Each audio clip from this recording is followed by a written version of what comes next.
A'udzubillahiminasyaitonirrajim. Bismillahirrahmanirrahim. Assalamualaikum warahmatullahi wabarakatuh. Waalaikumsalam warahmatullahi. Salam sehat sobat sekalian. Ketemu lagi di podcast Dinas Kesehatan Kota Surakarta. Kesempatan siang hari ini kita kedatangan narasumber Dr. Had Sukarmadani, Kepala Puskesmas Sangkrah Kota Surakarta. Selamat siang dokter. Selamat siang Dr. Yusuf. Gimana ini kabar Dr. Had? Sehat-sehat? Alhamdulillah. Alhamdulillah. Sehat luar biasa. Luar biasa. Masya Allah ya. Sobat sekalian, kesempatan hari ini kita akan berbincang tentang pelayanan Puskesmas, ya, utamanya yang ada di Kota Surakarta, tentu seiring dengan berlakunya Permenkes nomor 19 tahun 2024 tentang penyelenggaraan Pusat Kesehatan Masyarakat. Dr. Had, kita awali mungkin biar sobat sehat lebih tahu tentang ini. Sebenarnya Puskesmas ini apa toh dokter? Apa betul pusing keseleo masuk angin? Ini gimana ini dokter? Iya. Baik. Dr. Yusuf dan juga Sobat Sehat Dinas Kesehatan Kota Surakarta. Puskesmas itu apa sih? Ya, Puskesmas itu sesuai dengan Peraturan Menteri Kesehatan Republik Indonesia nomor 19 tahun 2024 yang tadi sudah disampaikan oleh Dr. Yusuf, merupakan fasilitas pelayanan kesehatan tingkat pertama yang menyelenggarakan dan mengkoordinasikan pelayanan kesehatan.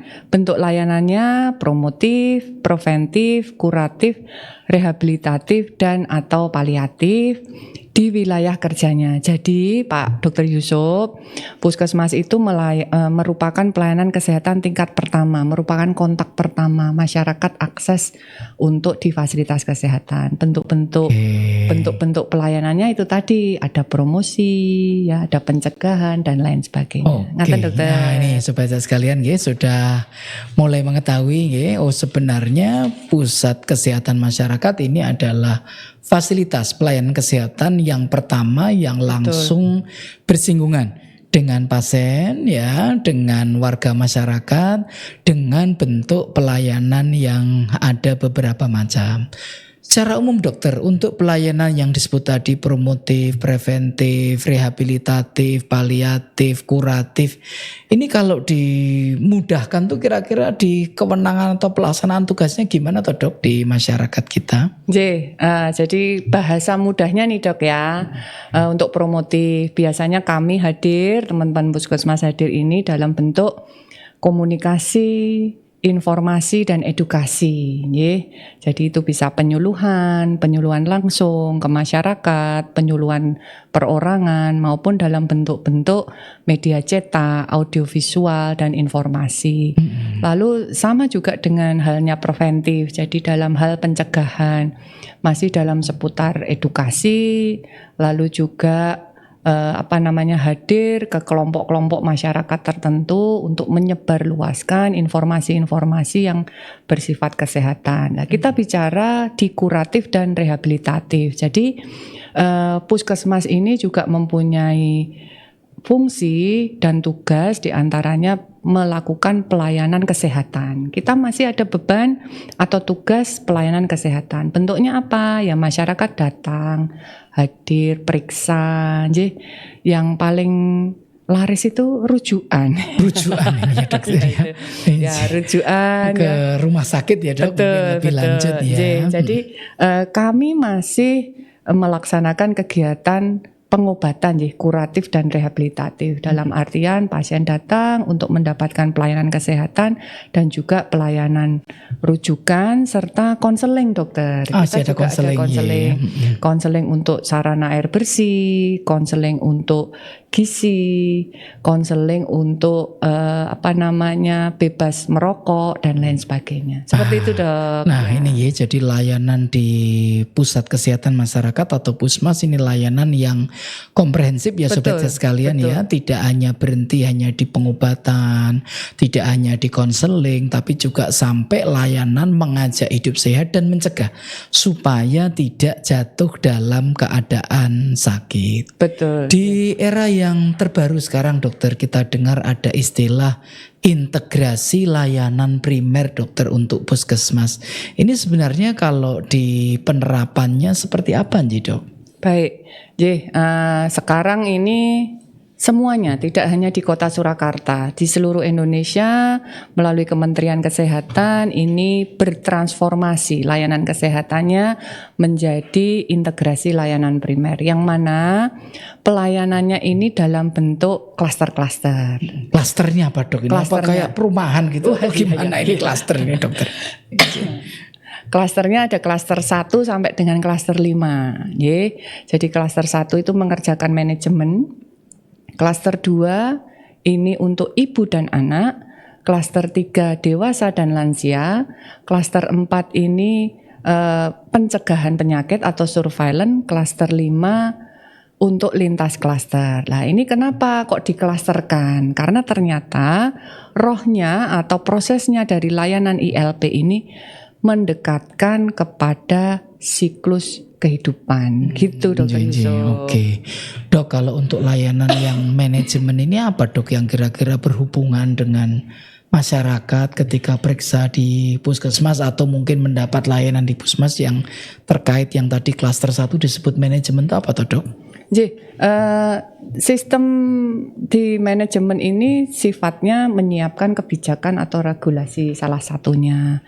Sehingga dalam kami memberikan pelayanan, jenis-jenis pelayanan yang diberikan kepada masyarakat itu tentunya harus ada regulasi yang dijalankan nanti untuk pelayanan. Mungkin termasuk menyiapkan tenaganya ya dok ya. SDM-nya, betul.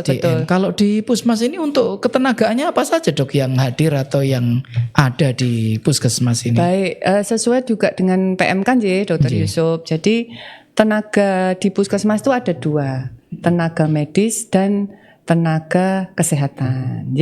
Tenaga medisnya terdiri dari ada dokter, baik yang memiliki kompetensi di bidang kedokteran maupun kedokteran layanan primer, lalu juga ada dokter gigi.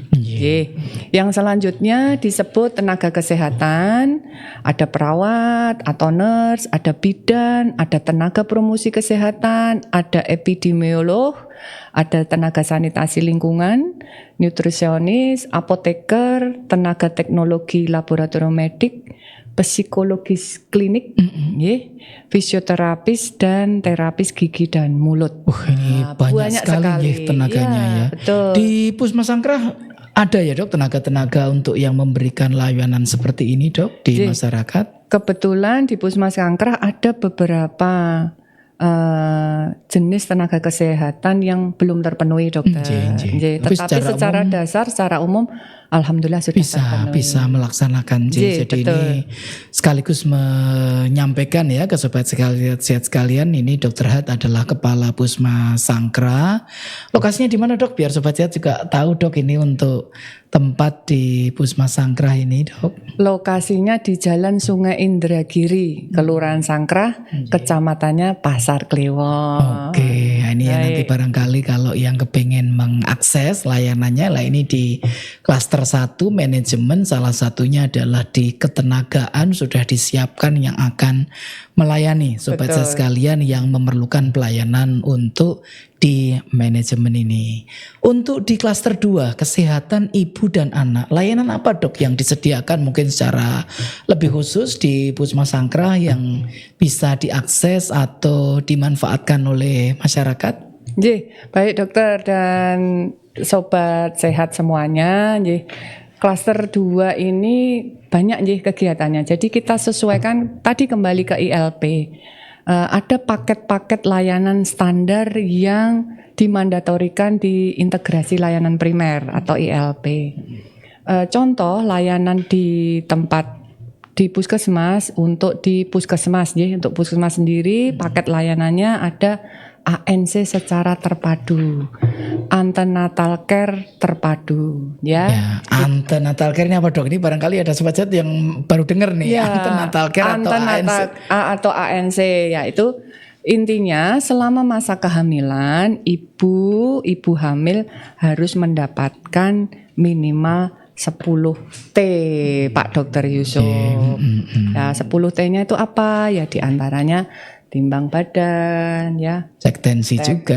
Tensi, pemberian tablet tambah darah, dan ini yang mungkin perlu juga kita informasikan bahwa minimal selama masa kehamilan, ibu hamil ini harus memeriksakan kehamilannya 6 kali. 6 kali ya, Dok. Dan dalam fase masa kehamilannya USG harus dikerjakan minimal 2 kali. 2 kali. Ya. Di kunjungan pertama dan kelima ya, Dok, Kelima, ya. betul. Jadi ANC ini adalah pemeriksaan kesehatan untuk ibu hamil. Tadi sudah disampaikan Dokter Hatye, ada paketannya yang dilakukan secara komprehensif dari dulu 10T lalu ke 12T, lalu ada tambahan tadi disampaikan jangan lupa USG dasar ya. Di Puskesmas Sangkrah melayani, Dok. Melayani. Dokter-dokter kami terlatih semua, dokter. Oke, lah ini ya, jadi jangan ragu, bisa diakses untuk USG dasar. Betul. Pada pemeriksaan kesehatan ibu hamil di kunjungan pertama dan kelima ya, Dok, ya. Dan fasilitas, salah satu fasilitasnya ini juga di seluruh puskesmas di Kota Surakarta. Selama layanan ibu hamil ini jangan lupa untuk triple eliminasi. Cek juga triple eliminasi. Apa ini, eliminasi apa, Dok, yang triple ini, Dok? Yang pertama untuk screening HIV, hepatitis, dan penyakit menular seksual yang lainnya. Jadi ada 3 yang ternyata gratis loh, Dok. Gratis ya. Gratis. Tidak dipungut biaya apapun di Kota Surakarta. Jadi ini nanti bisa diakses Sobat Sehat sekalian, di salah satunya di Puskesmas Sangkrah tentu tadi sudah disampaikan. Selain untuk ibu hamil yang masih di klaster 2, Dokter, apa ini yang dikerjakan untuk di masyarakat ini, Dok, yang untuk bisa diakses, Dokter? Karena di klaster 2 ini layanan siklus hidupnya adalah ibu hamil, ibu nifas, bayi, balita, anak prasekolah, dan remaja. Sehingga siklusnya itu, dokter, yang kita berikan pelayanan. Oke, berarti termasuk imunisasi, Dokter, ya? Betul. Nah, ini termasuk imunisasi, teman-teman tentu bisa mengakses, termasuk juga pemeriksaan kesehatan anak terintegrasi. Nah, ini ada juga dikerjakan tentunya di Puskesmas Sangkrah, sehingga putra-putri kita tidak boleh ragu, kita berikan layanan yang terbaik, salah satunya dengan pemeriksaan kesehatan komprehensif yang dilakukan di Puskesmas Sangkrah. Untuk anak usia sekolah, Dokter, apa ini juga berada di klaster 2 untuk penanganannya, Dokter? Betul. Untuk anak usia sekolah masuknya di klaster 2. Banyak beberapa layanan, misalkan untuk akses surat sehat, surat sehat, lalu juga nanti screening anak sekolah juga itu masuk di layanan kami, dan juga pengobatan juga masuk nanti di klaster 2. Ya, ini ya, jadi untuk di anak. Jangan salah rumah lagi loh ya. Ini ya, jadi ini sudah masuk juga di wilayah pelayanan yang ada di klaster 2. Ini apa, zaman dulu kayak suntikan imunisasi sekolah masih ada, Dok, ini, Dok, sampai sekarang? Kalau untuk imunisasi nanti masuknya bulan imunisasi anak sekolah. Bulan imunisasi anak sekolah. Ini sebentar lagi berarti ini, Dok. Siap, betul. Iya, ini ya. Jadi sebentar lagi akan ada, ini termasuk layanan yang berada di wilayahnya klaster 2 ya, nanti dalam memberikan ya layanan untuk kesehatan masyarakat kita. Berikutnya yang di klaster 3, Dokter. Ini dewasa dan lansia ini. Arti apa ini, Dok, ini masyarakat yang di usia dewasa dan lansia ini? Dok, sama seperti peran dan tugas puskesmas. Untuk promotif, preventif tentunya di klaster 3 dewasa dan lansia ada konseling, ada penyuluhan perorangan atau penyuluhan secara kelompok. Lalu untuk teman-teman atau sasaran dewasa lansia ini juga bisa mengakses pengobatan, lalu juga rujukan. Nah, seperti ini yang sering kalau dewasa sakitnya apa, Dok? Ini kebanyakan, Dok? Apalagi kalau tanggal tua ya. Apa ini, Dok? Hipertensi mungkin? Ya, gitu, sekarang trennya itu banyak hipertensi, penyakit tidak menular. Ya, penyakit tidak menular ya, ini sekarang jadi eranya ya, Dok, ya. Lansia juga ada, Dok, hipertensi, Dok? Banyak, Dokter. Banyak juga ya ternyata. Penyakit kronis ya. Penyakit kronis degeneratif ya, tentunya ya. Yang ini bisa ya tentu diperiksa di Puskesmas Sangkrah dan mendapatkan pengobatan tentunya. Betul. Termasuk untuk yang di dewasa dan lansia, Dokter, apakah ini juga masuk termasuk yang kemarin CKG, Dokter? Betul. Jadi untuk layanan dewasa dan lansia selain juga bisa mengakses tadi Dok, pengobatan, rujukan, konseling, kita juga melayani cek kesehatan gratis. Jadi bisa akses ke Puskesmas Sangkrah setiap hari. Gitu nggih. Belum lagi ada GMC Dok, saya dengar Dok ini yang di usia lebih dari 40 tahun ya. Ada paket pemeriksaan lab juga untuk dewasa dan lansia tentunya ya, sesuai dengan ketentuan yang ada. Kalau di klaster 4 dokter tentang pelayanan penanggulangan penyakit menular dan kesehatan lingkungan, apa Dok ini yang biasa dilakukan atau yang bisa dimanfaatkan oleh masyarakat dokter? Jadi klaster 4 ini cukup menarik Dr. Yusuf. Klaster 4 ini tidak melaksanakan pelayanan. Klaster 4 ini tidak melaksanakan pelayanan, tetapi memang aksesnya langsung ke masyarakat, melakukan kegiatan untuk mencegah dan mengendalikan penularan penyakit. Apa ini Dok contohnya? Bentuknya penyelidikan epidemiologi. Apa itu bahasa awamnya? Jadi manakala ada kasus, teman-teman puskesmas ini akan turun melakukan suatu penyelidikan kasus-kasus kesakitannya, lalu juga melihat perkembangan penyakitnya. Ya, ini ya Sobat Sehat, jadi ada namanya PE ya, penyelidikan epidemiologi. Ini adalah upaya dalam rangka memastikan apakah satu penyakit ini terjadi penularan yang meluas di masyarakat, maka kemudian dilakukan upaya yang namanya penyelidikan epidemiologi, dan kalau memang kemudian meluas tentu dokter mungkin akan dilakukan upaya untuk ya berusaha mengendalikan tadi penularan tadi. Ini yang paling sering demam berdarah. Nah, ya, ini juga masih rancu. Jadi masyarakat itu kan sukanya fogging. Nah, iya, gimana Dok ini penjelasannya mumpung dengan Sobat Sehat sekalian ini Dok. Jadi memang dalam proses pencegahan dan pengendalian penyakit terkhusus menular memang ada langkah-langkahnya Sobat Sehat semua. Langkahnya tidak bisa kita langsung ngaruworo. Pokoknya pokoknya disemprot. Ya. Itu ada syarat dan ketentuan yang berlaku. Di antaranya kita harus melakukan penyelidikan dulu sehingga kita bisa pastikan apakah syaratnya terpenuhi, layak untuk di fogging. Karena apa? Fogging ini juga bukan satu jawaban yang utama. Ya, fogging ini sekali lagi kita menghimbau sekaligus menginformasikan bahwa fogging hanya membunuh nyamuk yang dewasa. Iya, yang sedang di tempat ya Dok ya. Betul. Yang sedang guyonannya silaturahim, iya, sedang tulang nongki-nongki ya. Nah, ini tidak ikut kena semprot ya. Jadi ini sekali lagi tadi sudah disampaikan upaya menghentikan laju penularan sementara, tetapi belum memberantas akarnya ya Dok. Kalau untuk demam berdarah PSN ya Dok tentu yang menjadi jawabannya ya Sobat Sehat sekalian. Jadi ini contoh bagaimana penerapan yang di klaster 4. Harapan kami masyarakat itu pola perilakunya bisa diubah Dok. Yang akan datang. Bagaimana kalau PSN dulu, kerja bakti dulu, bersih-bersih dulu. Nah ini Dok ya. Dan kalau ternyata masih tembus bahasanya demikian, baru nanti dilakukan upaya-upaya selanjutnya. Betul.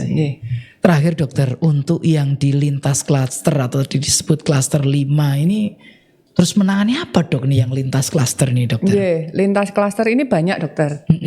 Jadi kalau teman-teman Sobat Sehat semua tindak ke puskesmas dan sudah pernah mengakses, itu kan kalau dulu bahasanya poli ya. Poli.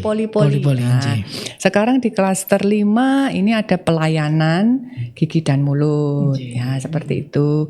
Lalu juga pelayanan gawat darurat, kefarmasian. Jadi kalau ngambil obat ya, pelayanan laboratorium, akses untuk laboratorium.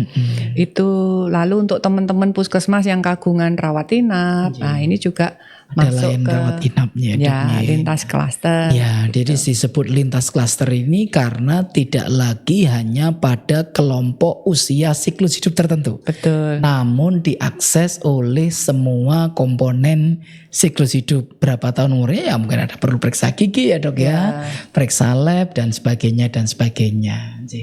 Untuk pelayanan ini dokter kayak di Puskesmas Sangkrah ini apakah kelima klaster atau 4 klaster plus 1 lintas klaster ini sudah dikerjakan dokter dalam integrasi layanan primer ini? Baik Dokter Yusuf, jadi tidak hanya di Puskesmas Sangkrah, Puskesmas Sangkrah dan bersama 16 puskesmas yang lainnya kami sudah menerapkan integrasi layanan primer yang mana manajemennya menggunakan pendekatan klaster dan sasarannya menggunakan pendekatan siklus hidup. Artinya semua warga masyarakat ya dok, Betul. semuanya betul-betul dijangkau, tidak hanya kelompok usia tertentu, namun semuanya bisa untuk mengakses, bisa untuk mendapatkan layanan kesehatan di Puskesmas Sangkrah. Dan sedikit tambahan Dokter Yusuf. Monggo silakan dokter. Tadi terkait apakah di Puskesmas sudah. Jangan lupa bahwa ini informasi juga integrasi layanan primer ini tidak hanya berhenti di Puskesmas. Dokter. Jadi integrasi layanan primer ini juga kita laksanakan di Puskesmas Pembantu dan Posyandu. Oke, kalau Puskesmas Sangkrah punya Puskesmas Pembantu dokter? Ada 2 dokter kami. Di mana dokter? Di Semanggi 2 dan Semanggi 1. Nah ini alamat atau ancarannya dokter, barangkali juga ada yang mau mengakses ini sobat sehat sekalian. Semanggi 2 itu mayar banget bahasanya. Mudah sekali. Jadi di area Pasar Unggas itu dok. Pasar Unggas di area kalau mau ke Rumah Sakit Bung Karno itu. Oke, di dekat Rumah Sakit Bung Karno dok. Di area situ. Kalau di yang Semanggi 1 memang aksesnya agak menuke, rumit ya, agak rumit dan nyelempit ya. Di mana nih dok? Biar nanti malah jadi agak nanti ada kurios sahabat ini pengen tahu ini nyelempitnya di mana ini dok? Nyelempitnya karena aksesnya masuk ke gang-gang itu, tapi tetap mudah diakses. Di mana dok? Di Kelurahan Semanggi juga? Di area di area sana dokter. Oke, nah nanti bisa untuk sobat sehat nanti tinggal googling. Nah, sekarang sudah eranya googling, nanti tinggal buka Gmap-nya ya, nanti bisa langsung untuk bisa mengakses. Jadi ada 1 puskesmas induk dan 2 puskesmas pembantu. Nah ini ternyata integrasi layanan primer sampai di sana, atau masih menjangkau lagi di mana dokter untuk integrasi layanan primer? Posyandu, apa sampai Posyandu dokter? Iya betul. Oke, jadi ternyata ini integrasi layanan primer tidak hanya berhenti sampai di Puskesmas Induk, juga di Puskesmas Pembantu, termasuk sampai di Posyandu. Ini untuk wilayahnya Puskesmas Sangkrah, kelurahan mana saja dok ini dok? Izin dokter kami menyampaikan kelurahan binaan kami ada 4. Jadi Kelurahan Mojo, Kedung Lumbu, Semanggi dan Sangkrah sendiri. Ada 4 kelurahan yang Dokter berada Yusuf, di bawah. Izin terkait Posyandu tadi. Di era ILP ini banyak yang bertanya ya dok. Sekarang itu Posyandu kok nggak balita tok, kok nggak lansia tok. Seperti itu dok. Jadi ini kami tambahkan bahwa memang dalam era transformasi itu Bapak Ibu sobat sehat semua jangan kaget kalau nanti tindak ke Posyandu mungkin sasarannya kok ada remajanya, kok ada usia produktifnya. Karena itu untuk menjawab tantangan diantaranya adalah menghadirkan semua siklus hidup itu tadi dokter. Nah ini jadi ini eranya sudah berubah sobat sehat sekalian ya. Tidak lagi Posyandu kayak dulu ketika lahir sebagai kelompok penimbangan hanya pada bayi, balita, ibu hamil, tetapi sekarang sudah semua siklus dilayani termasuk yang berada di bawah binaan Puskesmas Sangkrah yang ada di 4 kelurahan tadi yang disebutkan. Dokter Hat, mungkin sebelum kita berpisah, mungkin ada closing statement atau pesan-pesan yang perlu disampaikan untuk sobat sehat sekalian, dokter? Menyampaikan kepada sobat sehat dan sekaligus menghimbau bahwa perilaku hidup sehat ini dimulai dari kita. Kalau tidak dari kita, siapa lagi yang menjaga diri kita sendiri? Nyata dokter? Baik, nggih. Itu sobat sehat sekalian, jangan lupa ketika memerlukan pelayanan terkait tentang kesehatan, sekali lagi tidak menunggu sakit. Dalam sehat pun ada konseling, ada edukasi, ada penyuluhan, bisa mengakses di Puskesmas yang ada di Kota Surakarta, salah satunya Puskesmas Sangkrah yang ada di Jalan Indragiri. Jadi nanti ini yang ada untuk bisa diakses. Dokter Hat, terima kasih sekali sudah rawuh di podcast Dinas Kesehatan Kota Surakarta. Jadi insya Allah lain waktu kita bisa berbagi ilmu lagi dengan sobat sehat sekalian. Dan kami turut mendoakan kita semuanya, sobat sehat sekalian, juga dalam keadaan selalu sehat dan stay tune untuk bisa mengikuti podcast Dinas Kesehatan Kota Surakarta. Kami akhiri, salam sehat. Assalamualaikum warahmatullahi wabarakatuh. Waalaikumsalam warahmatullahi wabarakatuh.